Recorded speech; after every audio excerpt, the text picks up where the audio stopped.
What's up, everyone? Welcome into another edition of our NFL DFS DraftKings Advice videos, this time for Week 7. I'm your host, Justin Bales, joined by Ben Hostler on this video. How are you doing today, Ben? Yeah, I'm doing good. Headed to the Browns game here. We're recording this Thursday. Normally we do Wednesdays, but stuff's been getting a little wonky with NBA coming back. So I'm headed to the Browns game after we record this video. By the time you guys are watching this, who knows? The Browns game may be over. It may have already happened. So hopefully they win. But I'm excited for Week 7. And you and I were just talking pre-video, but I actually think this is one of the toughest weeks, at least um, cash game wise, which I think is going to make it more interesting for tournaments as well. Yeah, we kind of went over what we want to do in cash and a little bit different from everyone else, at least as of Thursday. So, a lot going on from them. As always, we are going to go over everything in the NFL position by position. We'll talk stacks, give some bold calls, all the good stuff in the videos. If you enjoy our content, our videos, please go ahead and give this a thumbs up, subscribe to the channel, turn on the notifications, and leave any comments below. Ben and I will answer them throughout the entire week.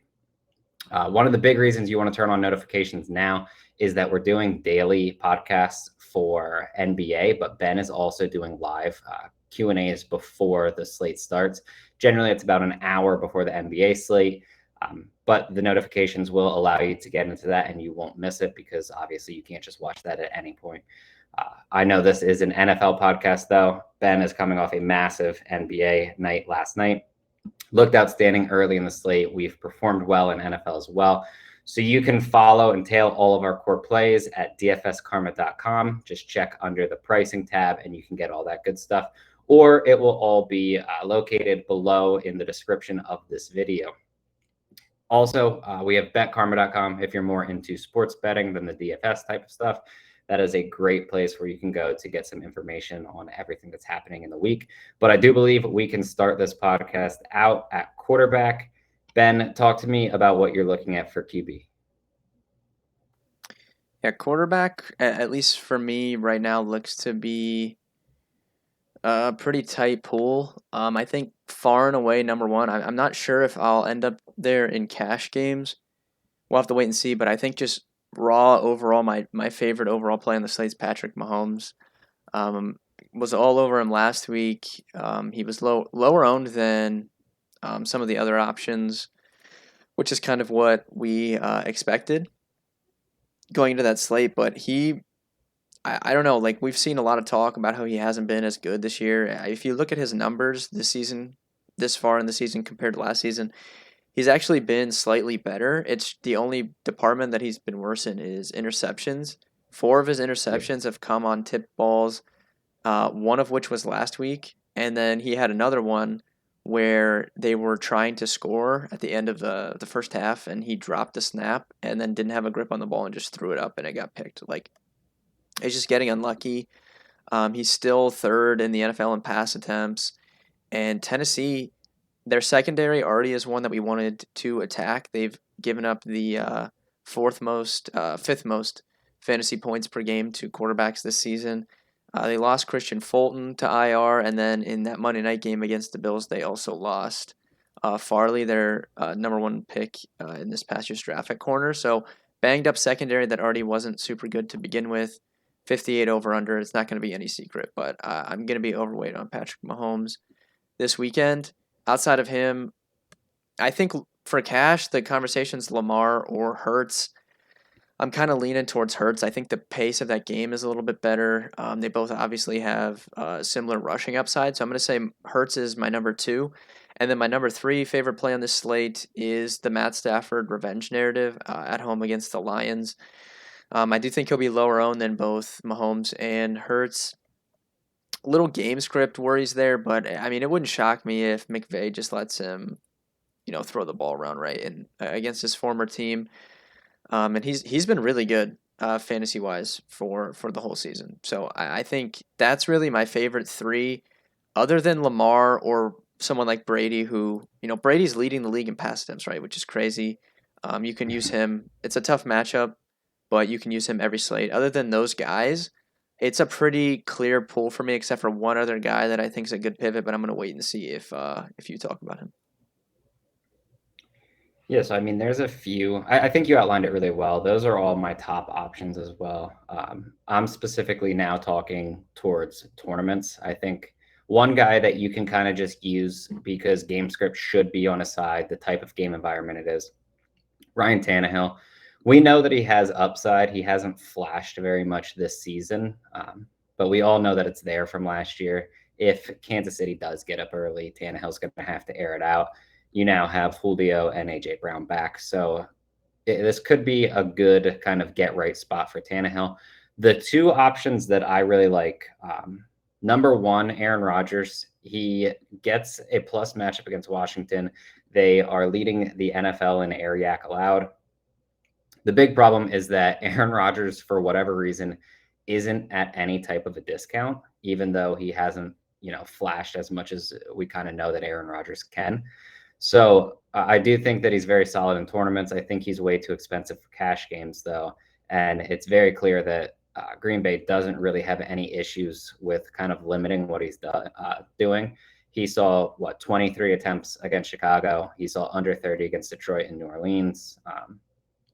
I mean, he's also thrown for basically 40 against Cincinnati, though. So if this game happens to stay close, Aaron Rodgers should air it out, and I like the matchup quite a bit.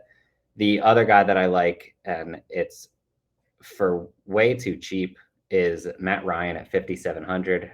He gets a matchup against Miami, who has just been an atrocious pass defense.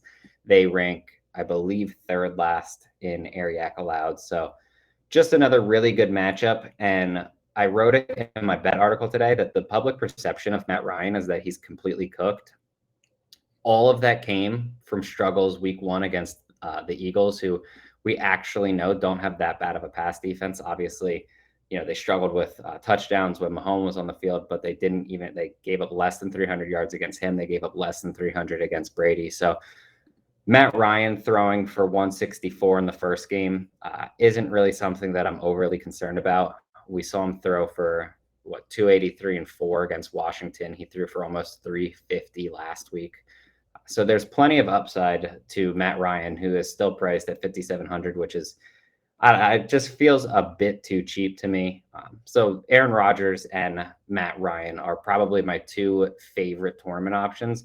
If you're getting off of the guys like Patrick Mahomes, Lamar, Jalen Hurts, Matt Stafford, those type of players, I think Rodgers and Ryan do make sense. Yeah, I think you outlined that very well. Tannehill's definitely interesting, obviously, in the 58 over under game, just the opposite side of the Chiefs. I mean, I think their defense has been bad enough that you can consider him. He does have a little bit of rushing upside, right? He ran a touchdown in on Monday night. He can do that when they get close. So I don't mind that as a pivot. Only problem is he's so close to Hurts. Like it's only $500 difference. And you know that Hurts' ceiling is probably higher. But yeah, I think Tannehill's interesting. Rodgers definitely interesting. It's just we haven't seen the ceiling from him. Like Washington gives up the most fantasy points to quarterbacks this season, so it's no denial that the matchup's really good. But I think he has to be really really efficient because he's outside the top 25 in pass attempts. I don't know if I trust Washington's offense to like score enough points really to stay in it if Rodgers is popping off. So he's gonna have to be super efficient and have like that Tom Brady like 5 touchdown game, which he definitely can do. But he's just priced up kind of to his ceiling. So I think he's a fine tournament play, but I don't know if I love it. The one guy I want to talk about is Derek Carr. He's actually projecting for some decent ownership. I just don't know if I buy that that's actually going to happen. Now, Derek Carr is someone I never really play because he's like just seems like someone that doesn't have a ceiling. But I don't know. I mean, he's seventh in pass attempts, which is definitely higher than he has been in the past. I like how Vegas looked last week. Obviously, Gruden's gone. Like they changed their offense. They ran way more play action, and they were playing slightly faster, but they were just the offense just seemed better. Like more play action. They were letting him throw it deeper down the field, and I think like that game can shoot out. And he's only 6K, so he's a little bit cheaper, like 1,500 cheaper than Rodgers. and he's probably going to throw the ball more. I mean, Rodgers has only, I don't know, what's Rodgers topped out at, like, pass attempt wise? Let me look. So he got 39 39 once. Yeah, he got against 39 Cincinnati. once, 36 once, 33. So I don't know. It looks like if they're up big, like, they really dial him back, right? Detroit 27, 23 last week against Chicago. Yeah, they just didn't need to throw it. Let me pull Carr up. I mean, Carr was at 56, 37, 43, 34, 35. So he's like a lock. He's probably going to throw it mid-30s, which Rodgers can do. The, But the one question I have is, obviously 27 attempts against Denver and pretty easily win there. You had 20 rush attempts between Josh Jacobs and Kenyon Drake, which I think is the most on the season for those two. So how do you think Gruden leaving is going to leave Carr? Because obviously Carr was throwing the ball a ridiculous amount, but he never got under 34. And then obviously one game, he comes out and 27 pass attempts. So I don't know. I feel like there's a little more inherent risk with Carr. I guess not more than Rodgers, which is why I'm still sticking with him in GPPs. But I mean, there's more risk with Carr at this point versus, earlier in the season when Gruden was the head coach. yeah, I mean, I just think it's a better situation, so I'm willing to bet on that. But I think they're both good tournament plays. I'm not buying Carr. Like, Carr's projected as the third highest owned quarterback right now. I don't know. I'm just not buying that. Yeah, that doesn't. I don't think that happens. Yeah, I think. I mean, in cash, like, you're not playing Derek Carr, but for tournaments, I don't think he's going to be the third highest owned. So I like him in tournaments, but I think that about does it for quarterback. I think we covered it pretty well. All right. Well, we can move to running back. I'll start out here with what seems to me to be arguably the most obvious play on the entire slate. 9,200 Derrick Henry in a matchup against Kansas City. Kansas City is very bad against the run. Derrick Henry obviously is having just a year for the ages, and he's projecting for essentially single-digit ownership. It makes no sense whatsoever. Me and Ben talked through it. We both fully understand why, because obviously people are going to play Cooper Kupp. People are going to play Devontae Adams. I love both of them on this slate. It's just if you're getting Derrick Henry for single-digit ownership in a matchup against Kansas City that's going to be high scoring, they're not a defense that's going to stop the run very well. I will take it in tournaments all day. I probably don't have any issues taking that in cash. Me and Ben were kind of talking about that beforehand. So Derrick Henry, my number one tournament option. If the ownership changes by Sunday, maybe I'll move off of that, but I feel like a very easy play there. Outside of him, I like, this is kind of weird, but I do like both of Atlanta's running backs, Cordero Patterson and Mike Davis, just because we know that Patterson also plays wide receiver. So you're not truly limiting yourself that much because they both can have a ton of touches. Miami obviously has struggled quite a bit against running backs. They've given up a few big games. I believe Singletary and Zach Moss both performed well against them in the same game.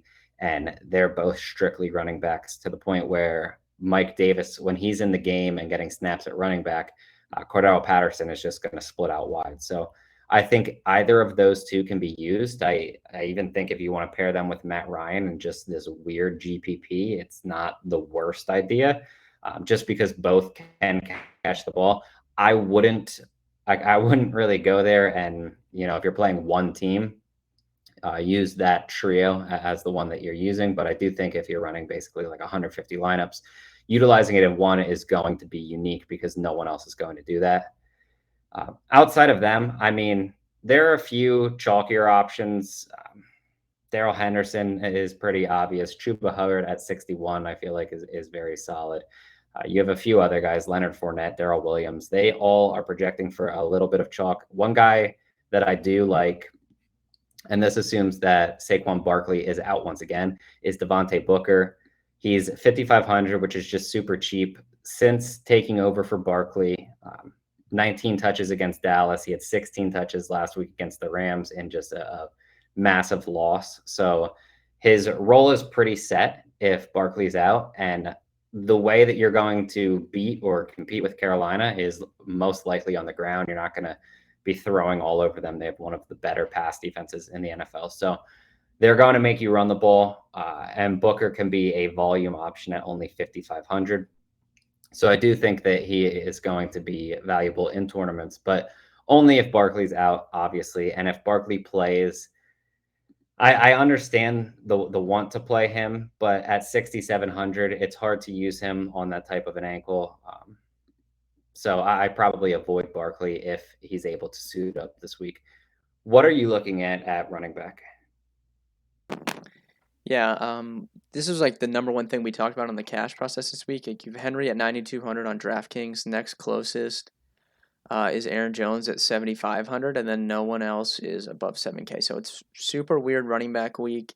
It's all about the mid tier, and this is where you're gonna win contests this week, right? It's like picking the correct running backs in this tier. Completely agree on Henry. I think he's a great play. I don't know how you fade him at this point. Like, it's a tough fade. So I haven't really decided what I'm gonna do there yet, but you guys will know by the time that I write my content and everything where I'm going. So that remains to be seen. But he's a great play. Anyone that says he's not a good play, I mean, I don't know. Just don't listen to those people. Outside of him in the mid tier, Henderson is going to be super chalky, but it's tough to fade him. I mean, he's averaging over 18, like 18 and a half touches when healthy this season. Obviously, super soft matchup against Detroit. Rams are big favorites, so he's gonna be chalky, but he's a great play. So he's probably my number one favorite. And then my number two favorite is Miles Sanders, just because he's 5,100. So if I don't play Jalen Hurts, I think you can play him with Jalen Hurts perfectly fine. But if I don't play Jalen Hurts, this is a way that you can get Eagles exposure for really cheap. It should be a relatively fast-paced game. He played over 80% of the snaps, which I believe was a season high in that last game against the Bucks. And Vegas' defense has been decent, but I think this is a bounce back spot for him. And Sirianni even came out in the media and said, like, we have to get Miles Sanders more involved, which, I mean, obvious. The dude had like one carry in the first half last week. I don't know what's going on with that, but I think it's just an example of the price has fallen too far, and he's a really good value play. So I like Henderson and Sanders, probably my favorite too. Outside of them, Swift, I do think is going to be owned, and it's a good matchup, man. People won't want to play him. I feel like even though he's projecting for high ownership, I just feel like people won't want to click him against the Rams. I don't I haven't really followed closely with what his ownership has been like the past few weeks, but he gets so much work. Even if they get down big, he's going to be involved in the passing game, and I think it's like actually an underrated matchup for him. If you look at yards after the catch allowed this season, the Rams allow fifth most yards after the catch, and I think Swift still is leading the league in yak at the moment. So he's going to get targets. I think it's an underrated individual matchup for him, and he's in that mid tier, right? That I think you can roster him in cash and tournaments. So that's really like my pool. I don't mind other guys. Hubbard's fine. He just doesn't catch the ball enough, man, for me. I don't know. I just don't want to play him. That's a better FanDuel play than DraftKings, I feel like. Fournette, kind of the same situation. I don't know what people are going to do with him. He obviously has a tough matchup, so if he ends up low owned, you could pivot to him in tournaments, but I don't know. It's a pretty concise pool for me at running back as well. Yeah, I mean, that makes sense. I agree with what you're saying. I feel like Hubbard at least has the chance to catch the ball. Same with Fournette. Obviously, he's more of the receiving back, but I don't know. I feel like there's a relatively large pool here for me, and it's kind of going to get dwindled down based on ownership throughout the week. Yeah. The only other ones that I'll add are we should talk about Darrell Williams. He's 5,800. Oh, I mean, yeah, Darrell Williams. He's gonna be owned for sure, coming off the 2 touchdown game. 24 touches. It's fine. It's a good play. Him. Yeah, it's a good play. I don't have any issues with it. But the problem is every running back you're considering this week is in that same pricing tier. This is why I'm saying this is where you're going to win your contests, is getting running back right. So, maybe I'm too low on him at the moment. I think he's a good play at 5,800. I probably like Sanders more for 700 less, though. Yeah, I would have to go back and forth on that because, I mean, do we really trust them to get Sanders the ball? Because they've said it like 6 times this season. Oh, we need to get him the ball more. And then they literally don't give him the ball even slightly. So I don't know. I feel like I probably would agree with you that Sanders is the better play. Uh, but I mean, I've liked Williams.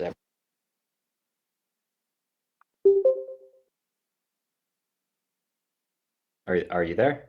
Yeah, yeah, I can hear you going. All right. Sorry about that. I don't know. I've been a fan of Darrell Williams ever since he was at LSU. No, When he came out in he's like a the good draft play. class, I think those two are probably relatively. I don't have Sam's projections pulled up, but my guess would be by the time we get to Friday, like those guys are probably pretty close together, right? Within a point or two. So I don't know. That's definitely going to be a decision. I could see Williams being chalky though. oh yeah, highest total. He's coming Yeah, off two yeah, two touchdowns. He sold what, touchdowns. 24 touches. Yeah, I mean, people are playing him. I think for sure. it definitely makes sense. The I only other probably guys should that be I'll on him put, more for cash though, dude. Like he's gonna be chalk. yeah, I agree with that. The other ones in that range that you can kind of discuss if you want. Chase Edmonds is questionable. If he misses, James Conner actually makes a good option. If Edmonds plays, I still think you can use Connor. I don't think that he's one of the better plays on the slate, but he's very touchdown dependent. And obviously, a matchup against Houston is great for his potential touchdowns. So I feel like if Edmonds is out, Connor actually becomes a very solid play. If Edmonds is in, I still prefer Connor to him, but at 5,600, it's going to be hard to play him. Dude, I actually I talked about James Conner on the cash process. Anthony was hating on me for that. I brought up, that he has the third most attempts inside the five in the NFL right now. Yeah. I mean, listen, I Yeah. don't love I James didn't even Conner, know but Chase he's Edmonds was getting, questionable when I mentioned him on the cash process. Like that's even further bonus. Like I do think he's a good tournament play. yeah, it makes sense because he could fall in the end zone for two. Plus, he could get upwards of like 20 carries in any given game, right? Just because he's not good doesn't mean that Arizona's not giving him the ball. They've been the entire season. Yeah, and then Aaron Jones I think is an interesting pivot because for one, Adams is going to be higher owned than him. So that's automatically people aren't going to want to play, Jones and Adams together. And he's in the dead zone because he's below Henry, but he's above every other running back that we've just talked Hmm. about by like $1,000. So I don't know if people are going to want to get up to him. So I think that's an interesting tournament move, especially on your non Devonte Adams teams. Like if you want to use Aaron Jones at running back, I think is interesting. Yeah, I agree with that. I guess the only concern that I have, and I guess it's not that big of a concern for Aaron Jones, is that obviously Washington really struggles with air yards, and that's not going to be Aaron Jones, but he is a receiving back, and they do also struggle with yak. So Yeah. I think He Aaron just Jones could is a good play. score. Like he's the guy. Like I mean, what he has 2 touchdowns this year, or he has six. He has Two on the ground, right? I he has think. six. Yeah, four receiving. Yeah, yeah, 4 receiving touchdowns. So, I don't know. I mean, that's the guy. Like he can score like 3 touchdowns in a game, and it wouldn't shock me. Not that we Yeah. project touchdowns, but like when you talk about ceiling, like that's the type of guy that can definitely do it, and he's done it in the past. Yeah, no, I completely agree with that. I think we hit running back pretty well. We can move on to wide receiver. Uh, Very obvious at the top of this position, you have Devontae Adams, Tyreek Hill, Cooper Cup. All three of them elite plays this week. I would say that Devontae Adams and Cooper Cup are better than Hill, in my opinion. Um, but I mean, I'll let you start out at just a loaded position. Who are you looking at? Yeah, I mean, we don't need to deep dive into the top, right? Like Adams, Cooper Hmm. Cup, those guys are getting the most usage in the league. They're fantastic plays in all formats. Tyreek Hill as well, like you can add in that conversation. They're all above 8K. You can use them in all formats. No issues with that. So I think the conversation with what we should be talking about is after them. Calvin Ridley, I think number one, 6,600 is just too cheap for Calvin Ridley. I mean, end of the day, I don't know why he's that Yep. cheap.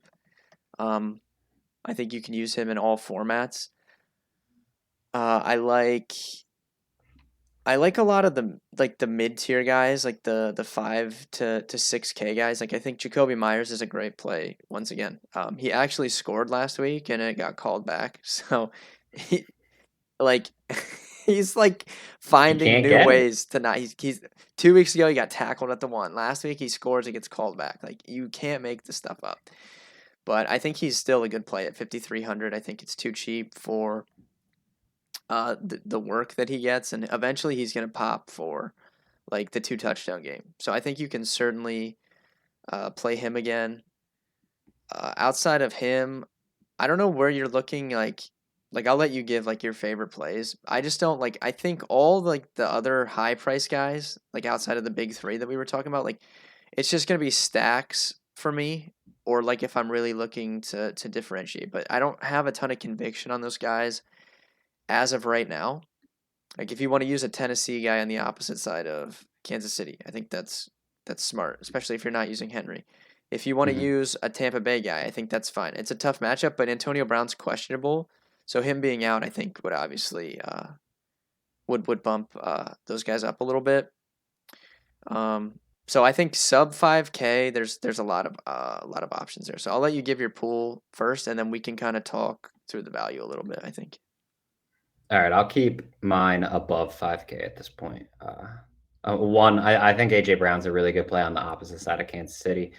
I just can't imagine that this dude doesn't pop off at some point. He's so good and he's been so bad. The targets were there. He had 7 for 91 last week, which is very solid, but still not what we know that AJ Brown can do. Right below him, I really like Jamar Chase. People still act like Baltimore's defense is just completely unstoppable. That's not the case. They struggle a little bit with air yards. They struggle a lot with yak. Jamar Chase leads Cincinnati in yards after the catch per reception. He's arguably their wide receiver one. Him and T. Higgins kind of go back and forth. I would put Chase there. But I mean, I absolutely love him. And then the volume of Brandon Cooks at 6,000, I 100% am willing to play in tournaments. I don't trust it in cash, but in GPPs, I do like it. And then the final guy that I want to talk about, the best wide receiver in the NFL, Sterling Shepard is back. And it's tough not to at least consider him. I know, obviously, I don't necessarily love Carolina or a wide receiver against Carolina, but he's not the kind of guy that's going to take the top off of the defense anyway. So Carolina's cover three isn't going to matter that much. When you look at what he was doing, right, in his first 2 games, he had 19 targets total, super high catch rate. He scored 27.3 and 17.5 in them. Then he obviously got hurt early in the Atlanta game where he only had 2 catches for 16 yards. Came back, looked fully healthy, 14 targets. He had 10 for 76, another 17.6 fantasy points. It's just he has a relatively solid floor because he runs routes that are such high for his catch rate. His ADOT isn't overly high.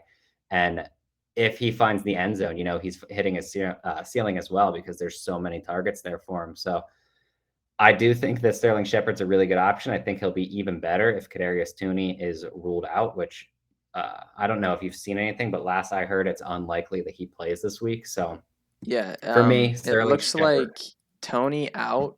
Well, not officially, but it looks like he's going to be out, and Galladay is most likely going to be out as well. But Slayton will be back. But that's still, great. That's still fine for Shepard. I think it's a good call. Yeah, Slayton doesn't. Slayton's the one that I don't really care about if he comes back. Shepard still is going to get the targets. So I do really like Sterling Shepard at 5,600. I feel like he should be priced pretty far ahead of that, and he just isn't. So I guess we can move to the cheaper options that you like this week. Yeah, that was a great call on Chase as well. I think really good tournament play. We talk a lot about how his air yards and like him being a deep threat, but you pointed out, he leads them in yak, and he's actually top 15 in the entire NFL in yak per reception, and the Ravens give up the second most yards after the catch, so it is an underrated spot for him there as well. It's a good call. Under 5K, so T. Higgins is still too cheap, 4,900. People will not want to play him because he was like one of the highest owned players on the slate last week, and he delivered 7.4 DraftKings points. He only caught 3 of 6 targets. He actually has the highest target share on the Bengals when he's been in the lineup this season. So I think 4,900 is still just too cheap for him. I think you can use him in all formats. Robbie Anderson, man, I don't know. I can't quit this dude, man. I don't know what's going Yeah, I on. know. I don't know like what you and I both like know like you don't have to weight drops. Like you don't have to overweight them. I mean, Hmm. 3 catches on 11 targets is like uh, I don't even know if I can explain that. I mean, I know he had 3 kind of bad drops, but I don't know how you haul in 3 of 11. I mean, I just can't. I don't know. I Yeah, I just mean, can't wrap my head around this, dude. it keeps coming though. 3 of 11 the week before, 2 of 7, which obviously is better, but You not jump from good. 2 And to the week 3, before that, fours five on of deck. 11. Yeah, it's No, but dude, they're gonna keep throwing him the ball. Um, it's fine. You can use Robbie Anderson in tournaments. He's a great tournament play. No one's gonna play him. No one played him last week. Now, like officially, no one's playing him. Like yeah. he will be like 2% owned. So I think both those What? guys are really good tournament plays. McCole Hardman, he's actually projecting for decent ownership. We'll see what happens with Tyreek's injury. I'm assuming Tyreek will do what he did last week and practice on Friday, be able to play. But Hardman's been playing a lot alongside him, right? 17 targets over the last 2 games. Good matchup. He's still cheap. Like 4,300 is too cheap for the ceiling that Hardman has. He almost broke a long touchdown last week. So I think you can go back to the well with him. And then you can drop all the way down to Rashad Bateman at 3,400. Second on the Ravens receivers in snap percentage last week in his first game off of off injury, 6 targets. I think it's too cheap, right? He should be more expensive. I think that was a Yep. misprice by DraftKings, so I definitely think you can use him in all formats as well. So there's a lot of sub 5K options that I think you can consider, and there's other guys I didn't even mention, right? Yeah. Like St. Darnell Brown, Mooney. Darnell Mooney. Both of the I'm glad you brought that up. Both of the Bears guys are great plays. Yeah, great tournament plays. Those Bears receivers for sure, especially like if Brown's out and you want to use one of the Bucks guys, or if you want to use Fournette and then use like a Bears receiver on the other side in your lineup. Like I think that's a great move in tournaments. Yeah, no, I completely agree. Mooney is a really good option, I think. Anyway, I mean, he gets plenty of air yards. We know that Justin Fields has a really good deep ball, and obviously, um, you're going to have to throw against Tampa Bay. Like you don't have a choice. You don't run against Tampa Bay, so they're going to be throwing the ball quite a bit. Another guy that I would add to the pool at 3,200. Nico Collins returned in week 6. He caught 6 targets for 44 yards. Nothing to really write home about, but 6 targets in his return. He played 43 snaps. It was his highest percentage of snaps in the entire season. And that's his first game back from injury. So I would assume that Nico Collins keeps playing more and more snaps. I don't expect him to really take too much of the target share away from Brandon Cooks. But at 3,200, I feel like he's kind of in the same boat as Rashad Bateman, where they're just a little too cheap, right? Yeah, completely agree. So we can move to tight end. I will start this by saying if you want to play any of the top 3 tight ends, Travis Kelce, Darren Waller, Mark Andrews, all of them are great options. I also think you can throw Kyle Pitts into the conversation. It's just you're going to be hard pressed to have me play Kyle Pitts over Mark Andrews since they're basically the same price. I don't necessarily think we really need to talk too much about any of those 4, really. If you want to, 100% feel free. But more or less, what are you looking at tight end with kind of knowing that very clearly you can play any of those 4 and just spend up on them? But what else are you looking at? Yeah, I love Kelsey and Waller both this week, man. I think this is probably the Waller week. He's 6,700. I don't think he's going to be owned. I think he's a really good tournament play. And then obviously with my Chiefs love, I like Kelsey. I think for cash, the pool is like Goddard uh, with Ertz gone as long as he's able to play. I don't think he practiced today, He but didn't, but they but did yeah, they activate him. activated him, right? So yeah, so he should practice tomorrow and then play. So I think he's a good play at 4,600 with with Ertz out of town. I think Ricky Seals Jones, he popped up on the injury report, I believe, but I think he still was limited and got in some work. I don't know, man. Like he should be more expensive. He still has Yep. played every snap except for one, I think. He's gotten almost 20% of Heineke's targets since taking over. 3,700 is just too cheap. I think you can certainly use him. Even though we were all in on him last week, I think you can go right back to the well. He's probably my favorite option alongside Goddard. Higbee is someone that I think you can use every week. Someone that's going to be on the field, high team total, could easily catch 2 touchdowns. And then if you want a cheaper guy, I mean, I think the chalk cheaper guy is probably Cole Kmet. And then you brought up Jonnu Smith pre-video, which I think's like an interesting pivot. He's not on the field a ton, but when he is on the field, it's like always in the red zone, so he could definitely catch a touchdown. I like how you throw that little I know, one I, in I there. Oh yeah, slid it in. just Slid so it all the in. viewers know, you're the one that mentioned him. Isn't it funny how do you remember in the off season when we saw Johnny Smith lining up in the backfield for New England and everyone was like, "Oh my God, his role is going to be crazy," and it turns out he's just playing fullback. Yeah, I don't know. I don't understand. I mean, I don't understand why they paid him all that money, but you know, they can do whatever they want. It's not my money. I think you outlined it well. I'll add. I think Mike Gesicki at 4,700 is fine. Yeah, I mean, Gesicki's going to project super well. They're probably going to be healthier at pass catcher this week, but he's a great He's a wide play, right? receiver. Yeah, he just plays slot Yeah, receiver. Like he plays slot receiver. But I think I like Goddard more. I don't know. That could be a bad take. I don't know. I think I probably would prefer Goddard in cash games, and then I probably would just pivot to Gesicki in tournaments. Let me check projected ownership. Hold on, let me pull it up. I'm curious as what those two are, but you can continue talking if you want, then I'll look. I I'll would see if I can find it. I would assume Goddard's like one of the highest on the entire slate. Other guys that I would consider, Bob Tunyon. I feel like it's just a really good spot. Obviously, his touchdown regression has hit hard, and he really hasn't been that too viable of a fantasy option. But um, I don't know. At 3,500, I'd be willing to take a shot on him in tournaments. Then I think you have other guys like Hayden Hurst at 2,700. He's seen 9 targets over his last 2 games. He caught a touchdown last week. So at 2,700, you're just kind of looking for him to do basically anything. And it's kind of a good spot. And then you talked about Jonnu Smith. He is getting the red zone targets. It's just he's getting virtually nothing outside of that, especially the last couple of weeks. So, I mean, that's probably more or less what I'm looking at. There's no one else really that sticks out all that much. No, for what it's I don't worth, know. That's about it. the three highest projected owned tight ends are Goddard, Ricky Seals Jones, and Gesicki, and they're all like within 1% of each other. So I would not have expected Gesicki on that list, honestly. yeah, I don't think I would have either. But I mean, he's just gonna project well. I don't know. We'll see. Obviously, like stuff's gonna change by the time we get to Saturday, so we'll just have to wait and see. Yeah, absolutely. So moving to stacks, I think neither one of us needs to say Kansas City, Tennessee. I mean, it has over a touchdown total higher than the next closest, which is Detroit, LA.